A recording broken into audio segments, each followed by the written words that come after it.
everyone feels very refreshed after a month of May. And now that we're all back getting to work, working out, and getting stuff going, I think everyone's excited, everyone's refreshed, and we're ready to go.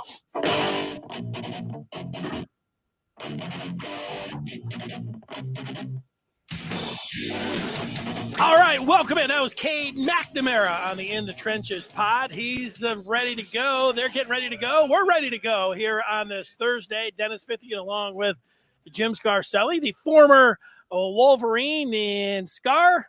Good to see you. What do you think? Cade McNamara saying the guys are refreshed, hitting the ground running here, ready to go.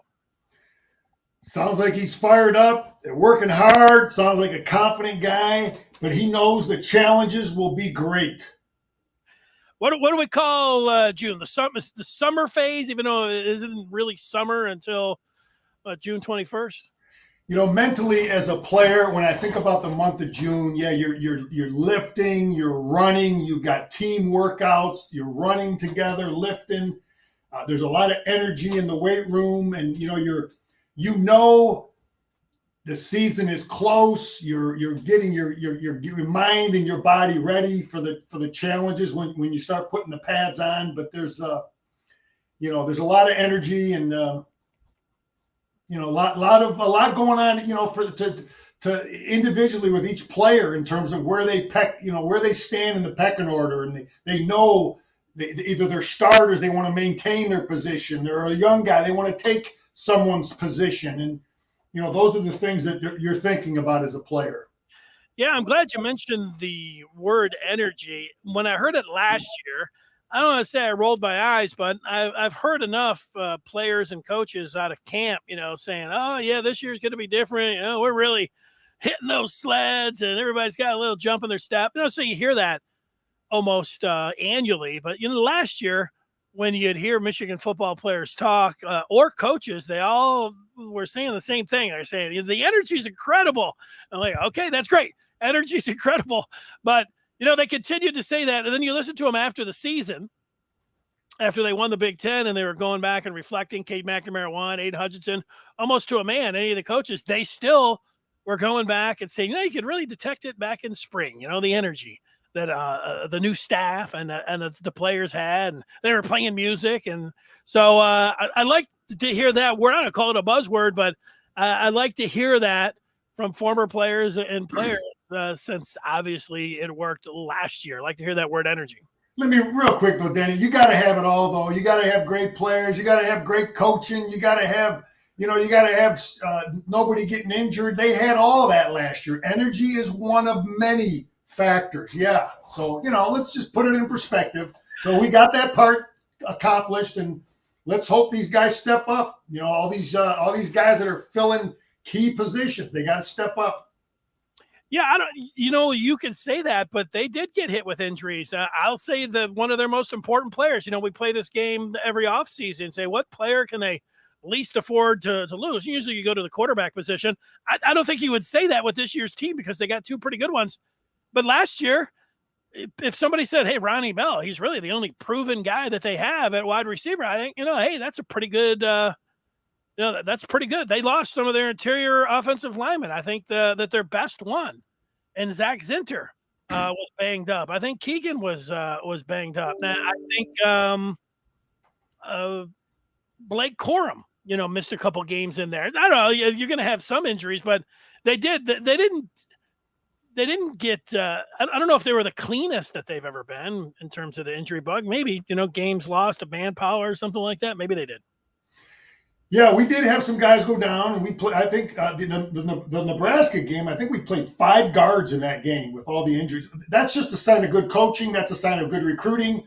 That's a sign of coaches that develop depth, that are smart enough to do it. That's why you need these preseason games, to play a lot of guys so you're ready when you get that game where you got to put guys in that hadn't played much. And I think we have we have great depth, I think, at all of our positions. What I observed going to practice the one day I went, I think we have a great deal of depth at every single position for Michigan.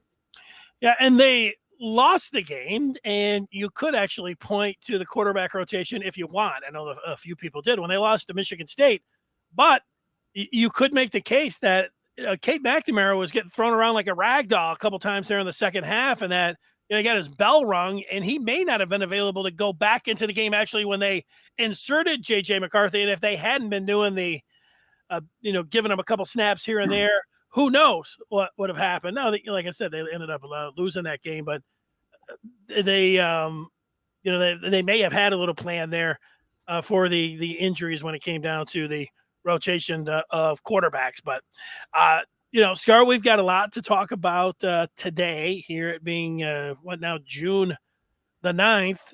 We'd like to welcome everybody into Maize and Blue Review, Michigan Today. We talk football, basketball. We talk anything that's going on in Michigan, college football, sometimes sprinkling some stuff on the pros. But we're live weekdays at 1 o'clock talking about the latest in Michigan sports. And Scar has got a list that he has put together. And it is Scar's Big Ten Sustained Success Rankings. Tell us a little bit about that before we get into it. Just a little bit of tease, because in 5 minutes, we are going to start ranking them.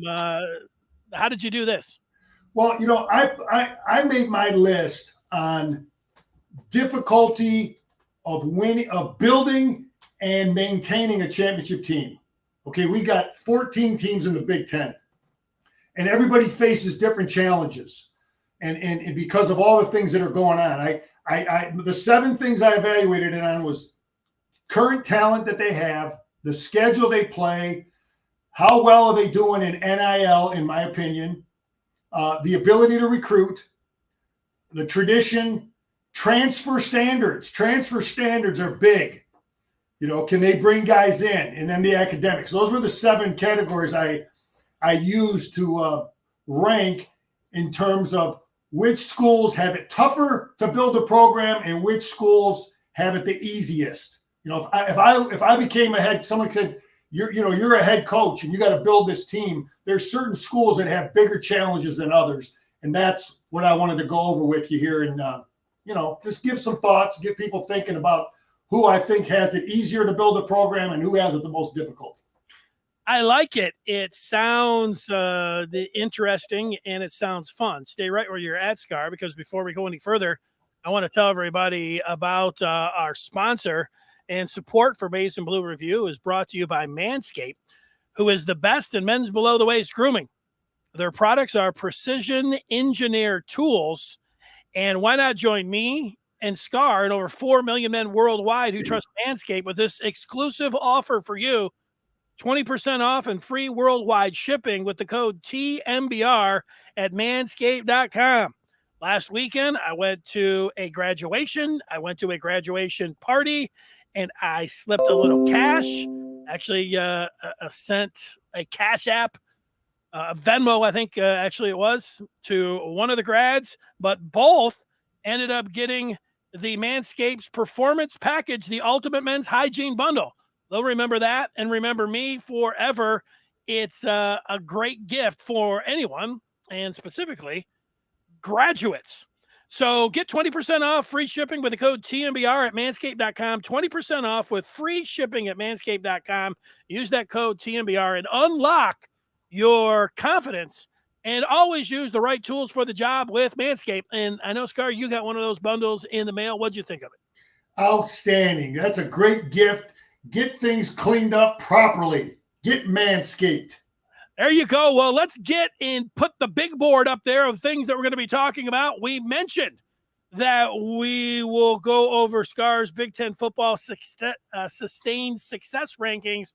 Also, a big-time announcement coming up for a local quarterback out of Saline, whose last name is Carr.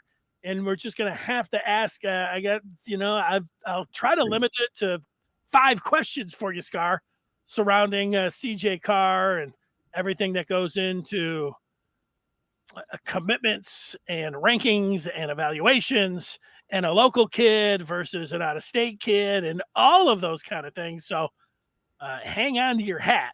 We will get to that. But let's start with these sustained success rankings. And if you're just stopping by, a bunch of different factors, talent, the name, image, and likeness, a schedule, the academic portion, the transfer portal, the ease of being able to get players through that.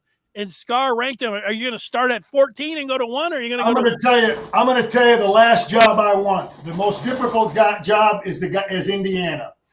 Okay, they don't have a great deal of talent, and the biggest reason is schedule too. Though they are in the East, they play Michigan, Ohio State, Michigan State, Penn State every year.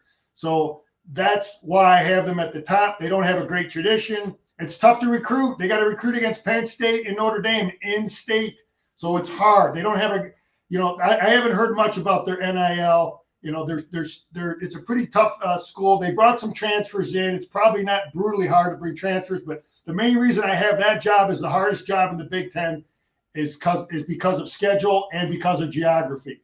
The next one down is Rutgers.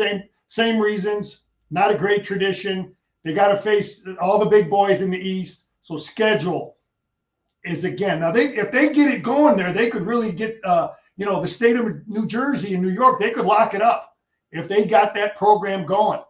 Okay, I got Maryland as the third toughest place. Same thing. They play in the toughest. They got the toughest schedule. They play in the toughest division.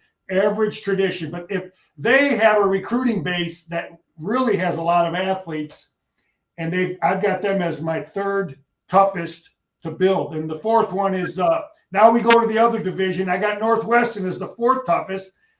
Now they play in the West, which is easier, but they got tough academics. Real tough academics, Denny. Hard to get kids in sometimes. There's a lot of players they can't even bother recruiting because it's tough for them to get them in.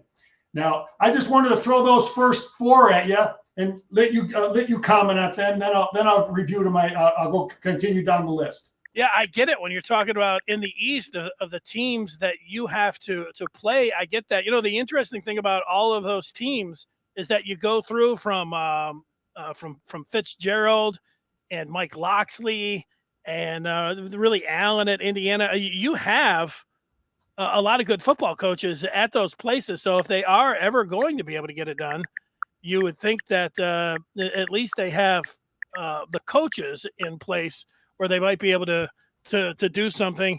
And I would even put Greg Schiano's a pretty good coach there at Rutgers as well. So all four of those teams that you mentioned, I get it with geography, I get it with tradition, I get it with name, image, and likeness. But Pat Fitzgerald and the academics that he has to deal with, all of those, I think Fitzgerald's the best coach in the Big Ten. I mean, you could make the argument, yeah. If you plug Pat Fitzgerald in over at Ohio State, he's winning in a minute, no question. I'd rather face Day in a minute before Pat Fitzgerald with that talent. In a minute. So that's why when I make my rankings, I tell about I'm not talking about the quality of coach. I'm talking about how difficult it is to win at different places. Let me continue down the list. I've got Illinois as the fifth most difficult place to win. Not a great tradition. I've been on that campus. Purdue is the next one. The reason I have Purdue is easier than Indiana, even though they're in the same state.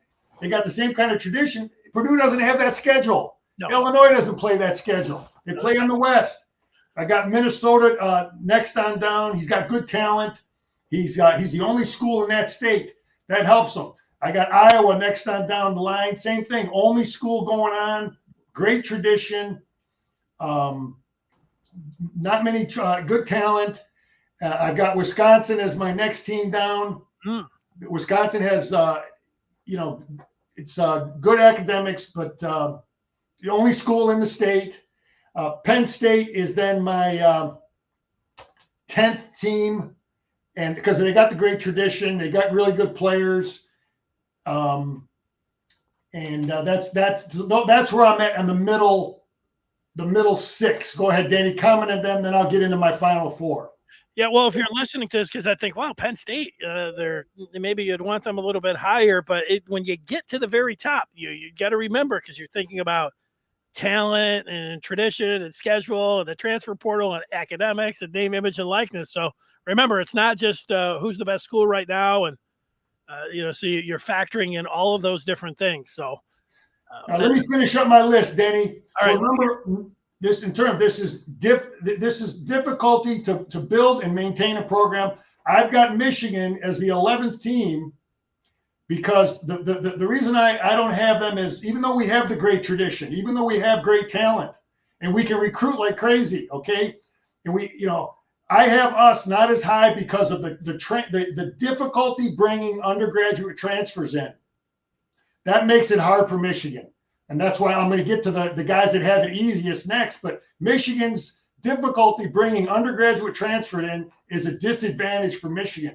And I have not heard what we're doing with NIL at the level of some of these other people that I'm going to talk about. So NIL and transfers is why the Michigan job is not the easiest job. I have Nebraska as my 12th easiest job, or the third easiest, because I'm going from difficult to hard.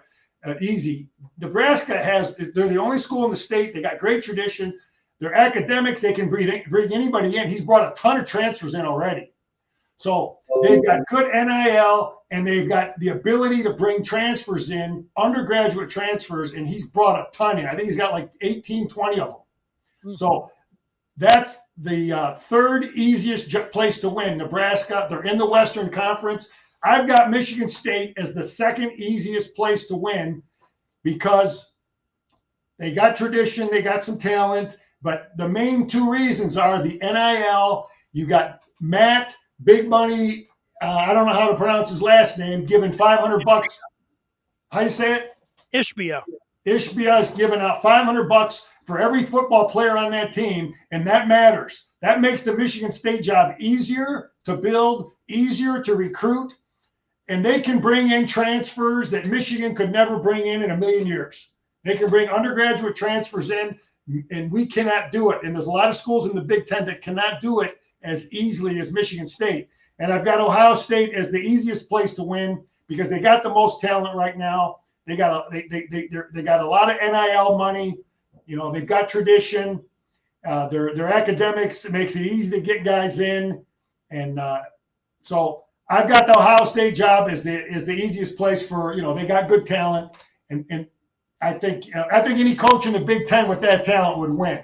And that's why I want to keep Ryan Day there, because I think he's one of the average at best coaches. He's just born on third base, Denny. Well, we're going to see if the Empire strikes back this year or not. But right now, you can go ahead and you can put your foot right on his neck and stomp on it. Yeah, it's interesting because in college football, the way the landscape changes, I think Michigan State's an interesting one because there's a way that, listening to you think, man, they're sleeping giants. Think about all the things that they got going for them. And they have. Once D'Antonio got there, they did perk up, obviously. And Mel Tucker's got him 2-0 against Michigan. He looks like he's doing pretty good. And obviously, he's going to be there for a few years with that money that they gave him. But I think when Michigan State, they get some good players, but they have not sat there and rang the bell left and right when it comes down to recruiting. I don't know how many top 25 classes that they've had. D'Antonio, he ended up being as good as he was because he could turn water into wine. He was never, getting top 10 classes. I don't even know if he'd get top 25 classes, maybe one here or there. And, Tucker's doing all right now. And I know, like, name, image, and likeness, maybe that's going to help him, but they got to recruit against Notre Dame. They got to recruit in-state against Michigan State, Ohio State to the south. They're in a tough spot when it comes to recruiting. So I'm not so sure. And they do have to play all those other teams in the Big Ten East. So putting them up that high, maybe I would drop them down with the ease of sustained success that you're talking about there. But it's tough to rank the teams. I hear what you're saying, and I could argue, and we don't know. Michigan's a little bit mysterious when it comes down to name, image, and likeness. I know you saw the quote from Jim Harbaugh when other coaches were talking about $30 million and Day was talking about $13 million. Harbaugh was talking about Michigan's going to be transformational in their experience and not transactional, which a lot of people equated to they're not going to be getting involved in paying these recruits. So we just have to see. Now, Harbaugh could be playing chess while everybody else is playing checkers. He may be saying one thing, but when he comes to, face-to-face and he's talking to these kids, he's going, look, you can make more money at Michigan than you can anywhere else. And here's the examples. Here are the cars. Here's the money. and he just might be talking about this. But we're going to see. They're in after some big-time players. If they get him, Harbaugh is saying one thing to the media, and they're saying one other thing to the players. So we just got to see how that plays out. But, on the surface of it, there's a question mark with Michigan name, image, and likeness. Yeah, we really don't know. We just don't know. Okay, but what I do know is that Michigan State has given every guy, okay, not just the big-time guys that score touchdowns. You can be a third-string offensive tackle, and you're getting $500 a month. And those are, yeah, I agree with you that they haven't won the recruiting battle, in D'Antonio's years. But I'm concerned about where we are now. And if I'm a coach from, I was that recruit who was recruited by Michigan and Michigan State. And if the Michigan guy comes in to see me and we're talking, he's got this, and this. Okay, great. And I hear the Michigan State guy, we got this, and this, plus $500 a month. Well, that makes it. Those are the questions I want to know the answers to. So that's why I have Michigan State as a place that is easier to build and easier to maintain, because they can bring in transfers and the NIL. It's already publicly out there.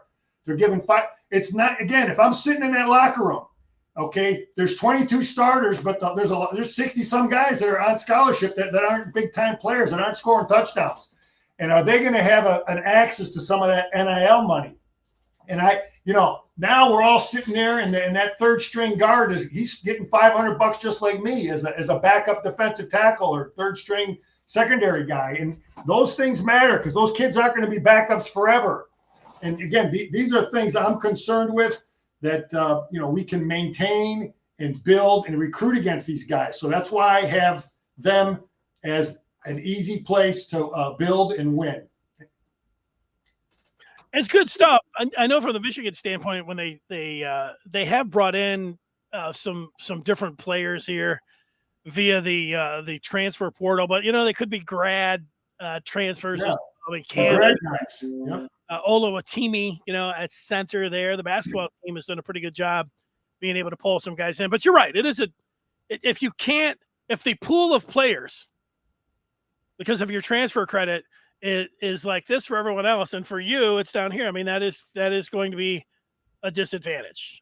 You just, and Michigan people, Notre Dame people, Northwestern people, Stanford people, we just got to accept it. We have to accept it. We're not going to compromise. We're not going to weaken our standards on transfers, and that's just part of what you have to understand when you take a job at those schools. That's just what it is. You have to accept it. You have to understand it. And but it doesn't make it easier for the upside is the guy that's really an academic achiever and wants that great challenge. Yeah, we're going to have a better chance to recruit those kids. So there's an upside to it, but there's also a downside. There was a series by Brandon Justice on Maize and Blue Review. He talked with one of the regents from Michigan, and it wasn't spelled out completely, but there is something and the possibility of, a program that you can get in if you want to get those transfer credits and how to, but it's jumping through more hoops. It is more difficult. Like what you're saying, it's not just, hitting the button and you're in. You're going to have to do. Denny, I was told, I don't know how accurate this is. A source told me that when Patterson transferred from Ole Miss, he had to waste a ton of credits that Michigan wouldn't accept coming from Ole Miss. So, he had to make a big commitment academically. It set him way back. I don't know how true that is. This was a pretty good source that told me that, though. But, and that's a disadvantage. We lost the kid that went to Texas or from Texas Tech, our basketball team. We don't know how much of his decision was based on the fact that a lot of his transfers, his credits wouldn't transfer. I don't know the answer to that question, but I got to believe, there's those things are out there. Now, I heard that about Shea myself. Yeah, if you're somebody that jumps around the colleges, junior colleges, everything else, I know going all the way back to my experience, going to the University of Maryland European Division, I got that associate's degree. I thought I would just roll into the state of Michigan. I'd be like, all right, I just got 2 years.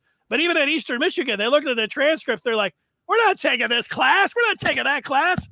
So I always say, I may have gone to college for 7 years, but I'm no doctor. I think I went full time for 7 years and just got that, Bachelor of Arts. So, all right, that's for another time. Describing my college academic career. Scar, that's a great list. That was fun to go through. I want to go back to the point that we were talking about with CJ Carr, and everyone by now knows the situation with Carr, his mom and dad, his grandfathers, all of that. I don't know if there's ever been a more what you would call Michigan man than CJ Carr. And yet, if we are to believe what's going to happen tonight, he is going to pick Notre Dame as the school he's going to go to. I wanted to ask you, because things happen. You don't always go, even though you're maize and blue through and through. It doesn't always happen. Like you would say that you would have thought all along that this kid, if he was, a big time quarterback, he would have been going to Michigan. So it is strange that he's not going in here. But, I wanted to ask you, like Carr's ranked third in Rivals quarterback rankings, and the kid Davis is ranked number one. A lot of the gurus think he's going to Michigan. They have put their forecast in for him. The number two ranked quarterback there is a kid out of California named Sayin. Michigan's offered him, and he's been on campus. I remember when the Masters was going on, Harbaugh was down there in Georgia and had a telephone call with him. I had a call with him. So the thing to me is, is there a chance, like if you and I are on the Michigan staff and we're talking about freshmen and sophomore quarterbacks, are we going to evaluate them and say, hey, this is my one, this is my two, this is my three, and then you go out there and you'll say, hey, this is my one, this is my two, my three, and then you have the recruiting coordinator, and then you have Harbaugh, and then they do have a board. They're going to rank them. Is that how it works, Scar? I got some experience in this too, because I've been in it a long time, and I remember when my brother was getting recruited, Bo showed him a board where he stood on the board, but yeah, that's basically how they do it. Denny is a school. Let's just take Michigan. Let's say they want to sign. Say they want to sign two offensive guards. I'm going to give you a story. I had a guy that I played with that I actually showed around on his recruiting trip, John Vitale, ended up being a great player. John came on his recruiting trip with two other guys from De La Salle. There was a kid named Bud Garrett, a kid named Keith Karpinski, and John Vitale. And John was a guy that they didn't offer on his recruiting visit. They offered the other two guys. And the other one guy was a defensive tackle, the other guy was a linebacker. But Garrett came to Michigan. He never played. He quit after a couple of years. Karpinski went to Penn State, had a good career. But anyway, John, he didn't get the offer until the day before the signing day. So he what Bo told his dad was, look, we like your son, but we've offered these other two guys. He's the third one on our list. And if they both decide to come, then you're not going to have a scholarship. We won't have a scholarship for you. But if one of them decide not to come, you are the third guy on our list. So in many cases, that's how it works for almost all the positions. They will have their first guy that they've offered that already have offers now. And then there's a lot of other guys that they're evaluating. And then the closer they get the signing date, they might start offering some more of these, these second tier guys that, listen, if this guy doesn't take our offer, we're going to give him until such and such a date. We'll have that offer for you. So I don't know if I explained it properly, but anyway, John Vitale got the call the night before signing day, and he ended up being the best player of all of them. He was an All-American. So, yeah, one of the great players in Michigan history, John Vitale. What if if they offered Davis, if they offered Sayin, and if they offered Carr, will they send their offer out first? Like if they have Justin Davis, if he was number one on their, are they calling him first and saying, hey, we're offering you first because you're number one on our board. And then they're, after they get done with him, then they pick up the phone and then they're offering Sayin, maybe the same day, maybe different days. And then are they calling Carr up and saying, hey, we've offered two quarterbacks in front of you. They're in front of you on the board, but we're offering you. Does that mean that Carr could just have said right then, Yeah, I'm taking it. I don't care. I'm ready to jump right now. I mean, how does that work? No, Danny, I think those kind of guys are different situations because there might be 3 quarterbacks that are top kids in the class of 24, which Carr is, right? He's one of the top 24 kids. Michigan may tell 3 of those kids, we have a scholarship for you right now. The first guy to act is getting it. You know what I mean? It's a little different situation. All of them have been offered, and they've told all of them that, the first guy to accept the offer is we're going to take.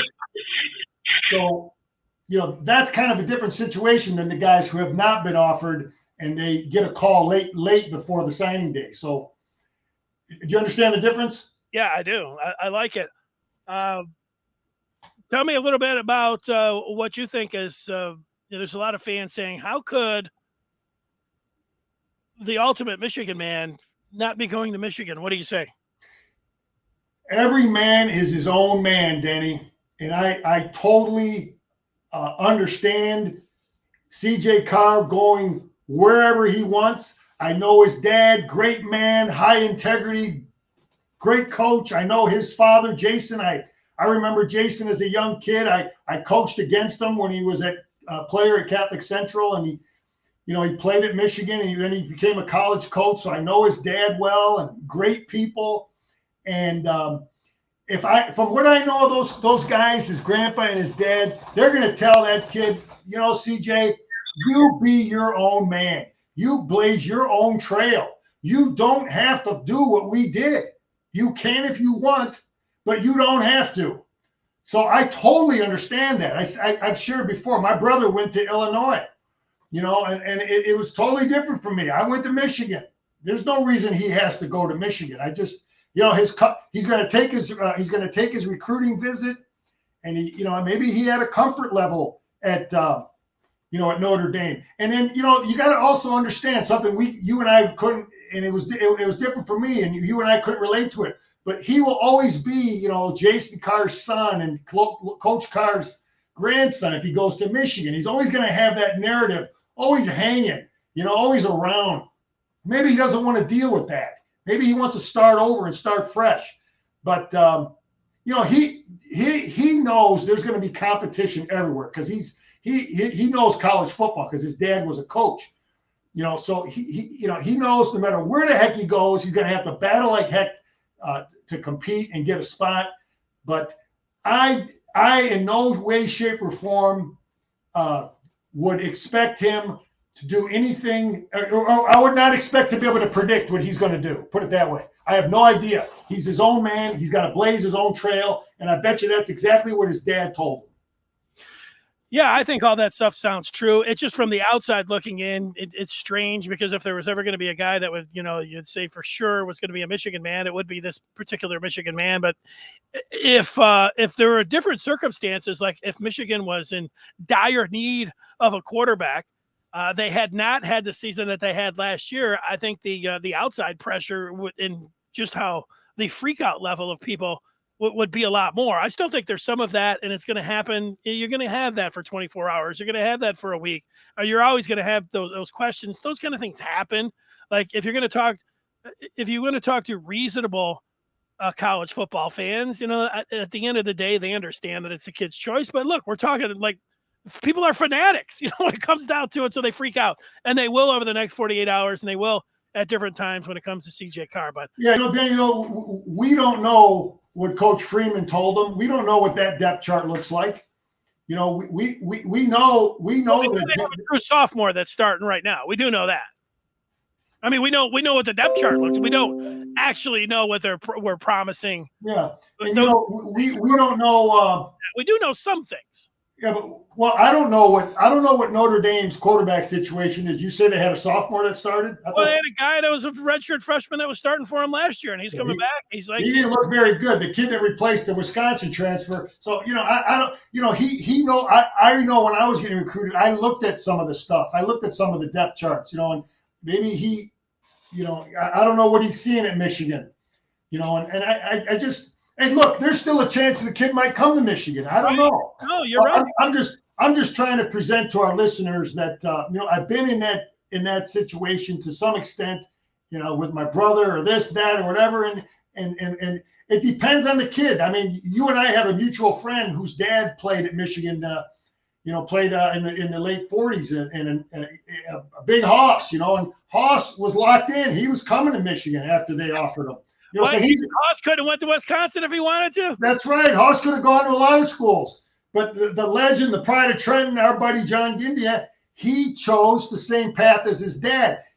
He was on a different mindset than maybe some kids. Some guys want to blaze their own trail. Some guys want to follow dad, uncle, whoever. It depends on the kid, man. It's just like, it's just like looking at a woman, man. We all got different tastes, and you just don't know how a kid is going to what his values are. What does he want to do? So hard to predict, man.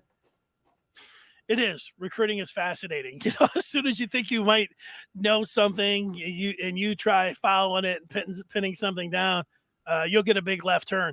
And I have seen cases, and I'm not saying this is going to be the case with CJ Carr, but I have seen cases where guys are, everybody's predicted like, hey, he's going Notre Dame.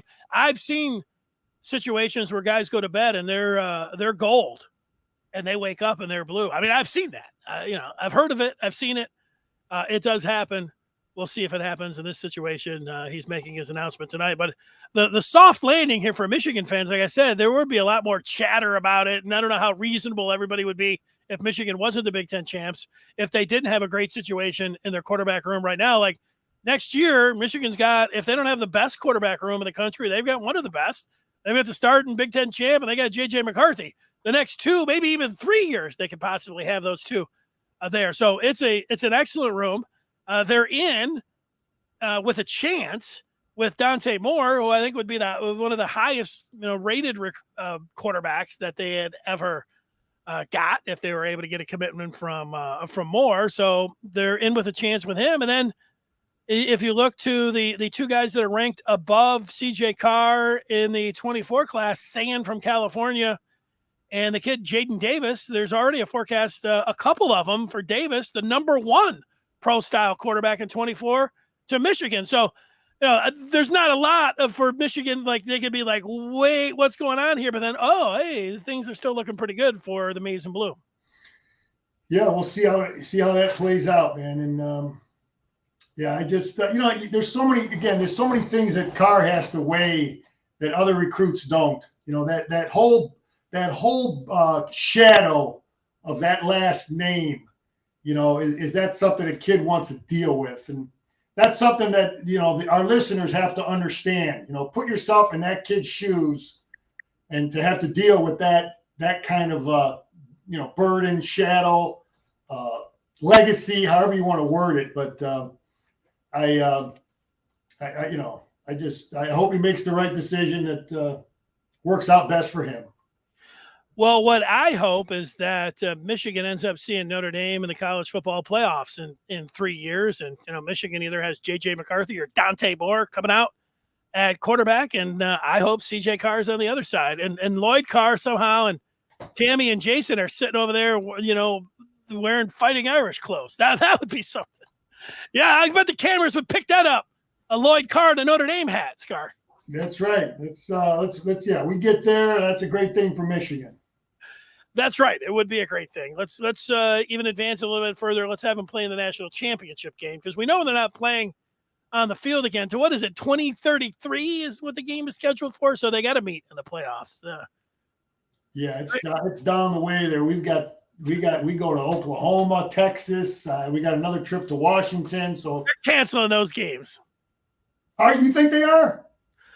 Yeah, well, with Texas and Oklahoma going into the SEC, I would imagine that they're going to, with the Big Ten scrapping divisions and Michigan getting locked in, like all those things. Nothing against that great work that you did today to put in that the success, but I think Indiana, Michigan State, they are going to get a big break because they're not going to have to play Ohio State every year once they break up these divisions. The way it looks like it's going, it's not official, just like they don't have a expanded college football playoff yet, but that could happen next year. The divisions could be scrapped next year. I think both of those things, I would think the divisions being scrapped would happen before the college football expansion. But man, they were sitting there and they were talking about it. And then last year it looked like it was going to happen really quick. So these things can nowadays. We should sit around talking about it for years. They should pay the players, and it almost got to be so repetitive every off season that people are like, oh no, here we go again. You're going to be talk about this every day for the last 20 years.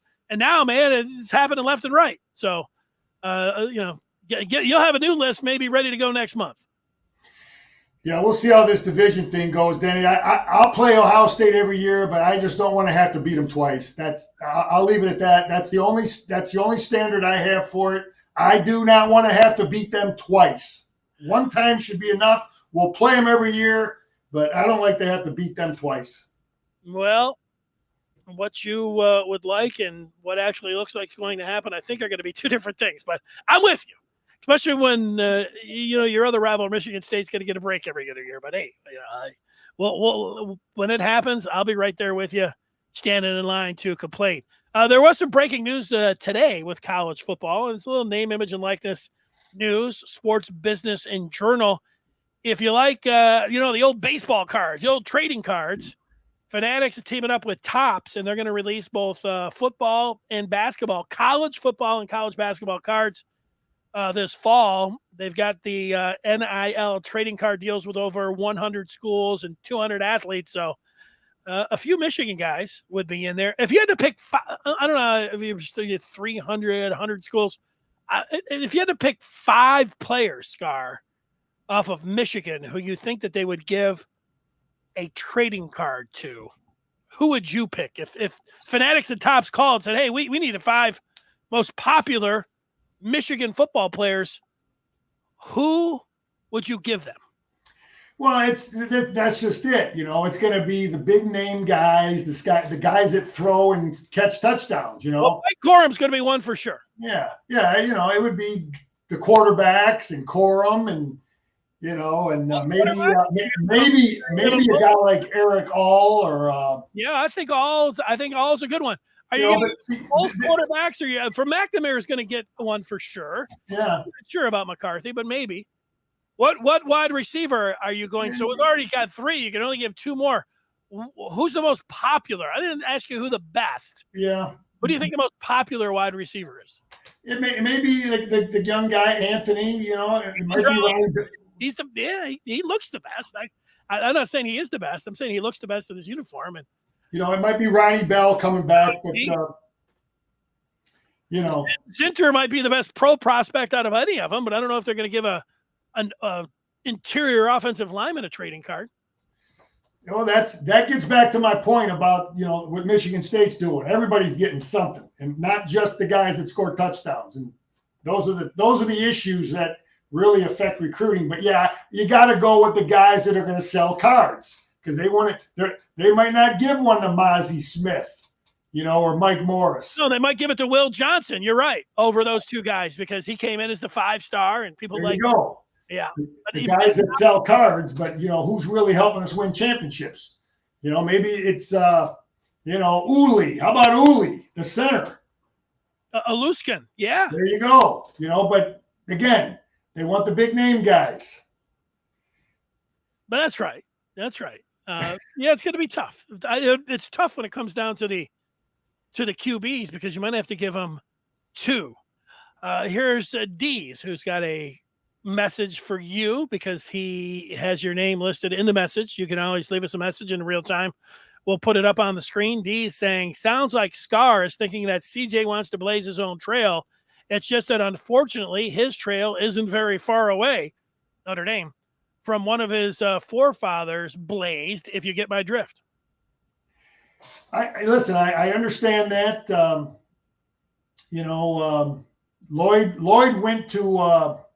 Lloyd went to Missouri initially, and then I think he transferred to Northern Michigan. Yeah, Lloyd he'd been around. He had coached a couple different places. He was at Eastern Michigan. He was at Illinois when my brother was playing there.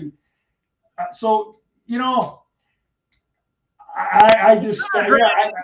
understand D's point. I guess D, maybe he's not in love with what I'm saying about about the grandson, but who knows? Maybe who's you could make. I could make the argument that the grandpa was a trailblazer, but well, he actually it fell into the job after the problem with Coach Mo. But I don't know. Would I like to see him go to Michigan? Yes, he's a good player. He's a highly recruited kid. He's from our state. Of course, I'd love to see him come here. Of course, I would. I'd be cheering him like crazy because I know his dad and his grandpa. But I don't know what he's going to do. Thank goodness Brian Kelly destroyed the rile of it. Would be really awkward. Brian Kelly was something, man. I'm going to tell a story. I got time for a quick story, Denny, about Brian Kelly? Let me check. Yes. Okay. I worked Michigan's camp for a long time. And all the MAC schools were in attendance. Every one of them. All of the Division II schools would be in attendance. They were there. They had coaches there. Ferris and Saginaw, Northwood, and all of them, Michigan Tech, all of them. And a bunch of little schools from all over the Midwest.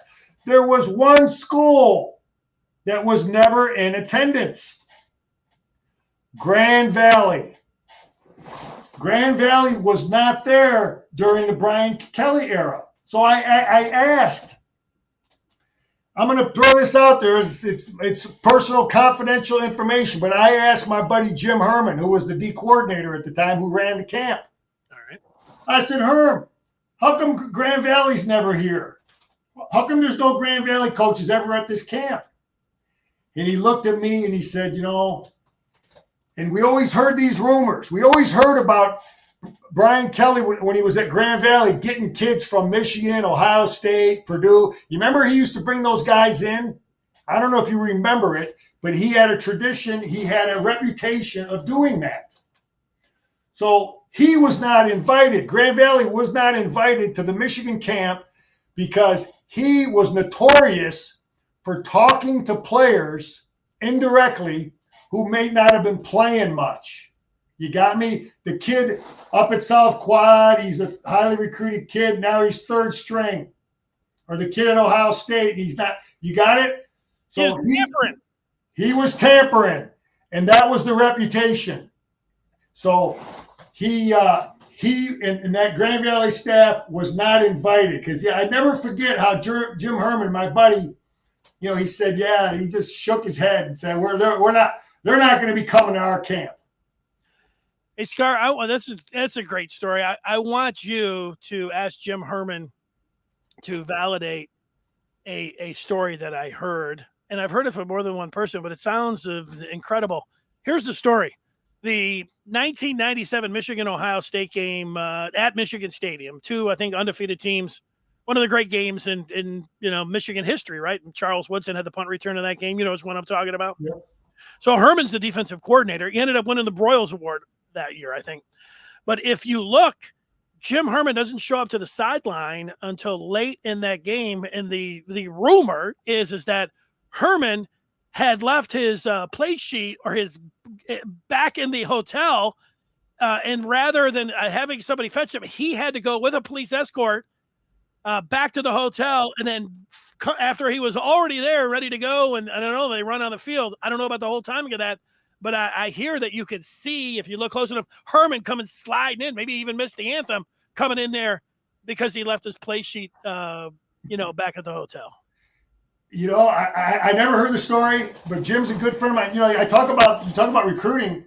Jim Herman was my host on my recruiting trip. He showed me around. So, that relationship matters. I had a good relationship with him. I liked him. I trusted him. I don't know the answer to that story. It sounds legitimate. But Jim was a really good coach, good player at Michigan, and he's coached all over. And he was in that league, that one of the leagues that just folded last year or so. Yeah, that's right. But I don't know if that's a true story. It could be, but he was a damn good coach, damn good player, and good man, good friend of mine. Well, while we're talking, I'm going to tell a story here too, Scar, and you tell me what you think of this one. But don't tell Jim Herman this one, all right? Herman had a rough year. It might have been around 2000 or something, and they just didn't have a great year. And I was in Chicago. There was a small newspaper for the Big Ten coaches meeting, and this guy came up and said, "Hey, can I ask you a couple questions?" And I said, sure. I was working in radio in Ann Arbor, and it came down to the Michigan defense. And I was like, Michigan's got a Big Ten championship type offense, but the defense. And I said, anybody that I was trying to be a positive towards Lloyd Carr. And I said, hey, anybody that wasn't as loyal as Lloyd Carr would have fired Jim Herman by now. I said that. I thought, okay. I mean, it was an honest answer.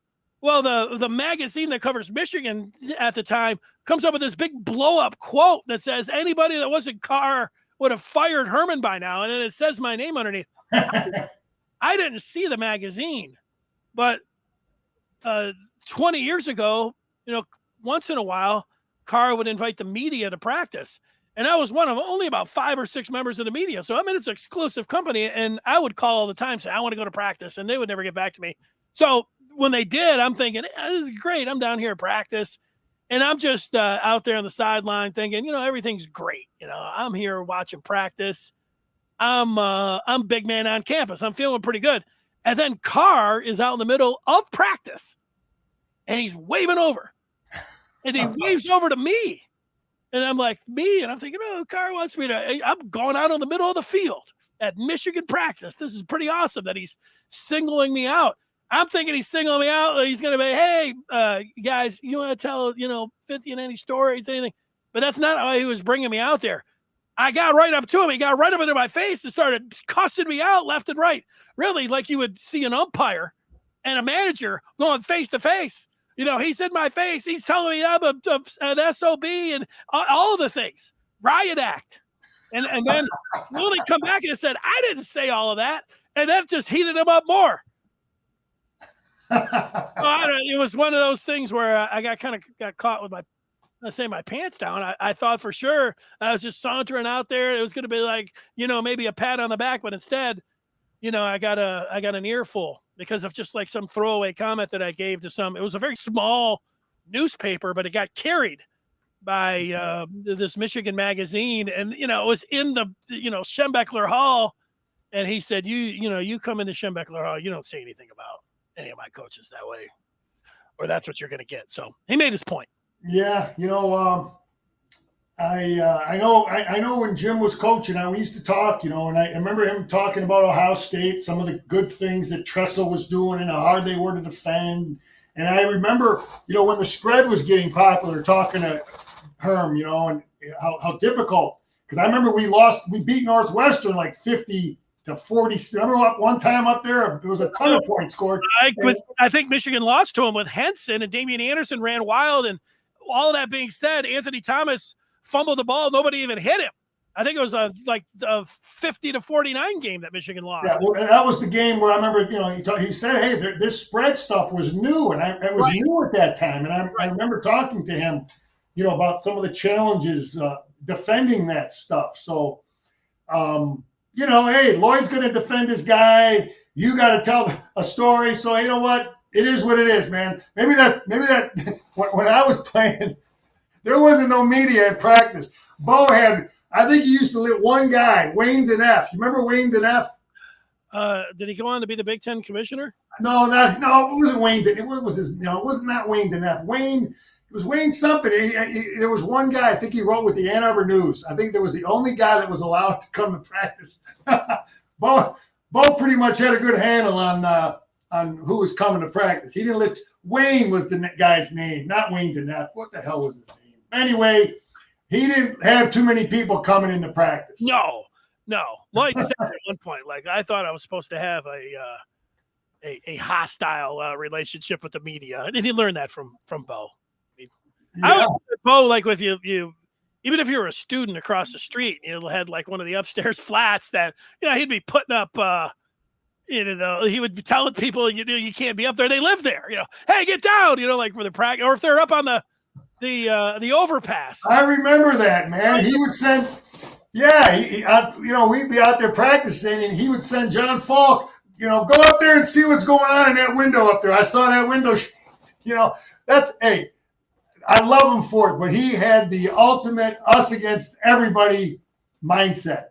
That's the way he instilled his, he was building with his team, man. and that's okay. Yeah, those are just fun stories. Yeah. Yeah, all of that. All right, Scar, it's what are we in 87 days or something? Not that I'm counting. I see it. Michigan put out, and I know Josh Henschke and Trevor McHugh does a really good job with some of the graphics, and they'll find a former or current Michigan football player, and they'll count down the days. So I think we're at 87. Yeah, we're hoping good things. We've got a lot of good people back. We just keep perfecting, and and just I wish we had a tougher, a real challenge in one of our preseason games, but we don't. Colorado State and whoever it is, but we'll have time to get a lot of depth and develop a lot of depth in those games, and be ready for the gauntlet. So we're ready to withstand injuries if we get them. So that's what we're building, and I know there's a lot of excited people, man. Oh, you know what else I wanted to talk about real quick, Denny, is Michigan just hired Freddie Jackson. That's right. And I know Freddie from way back. He's coached all over, but he was at Michigan. He was one of the guys that he was on Coach Muller's staff. He was on Coach Carr's staff, Rich Rod and Brady's staff. So he's the only guy that all of those guys kept. Freddie is a great guy, great recruiter, great coach. I worked the camp with him, spent a whole week with him. And, Michael Hart, he coached. A lot of those guys he recruited and coached. So Freddie will be a guy that when a kid comes on a recruiting trip to Michigan, he's going to meet Denard Robinson. He's going to meet Biff Poggi. He's going to meet, Doug Mallory. He's going to meet Fred Jackson. These guys aren't even coaches. They're just part of our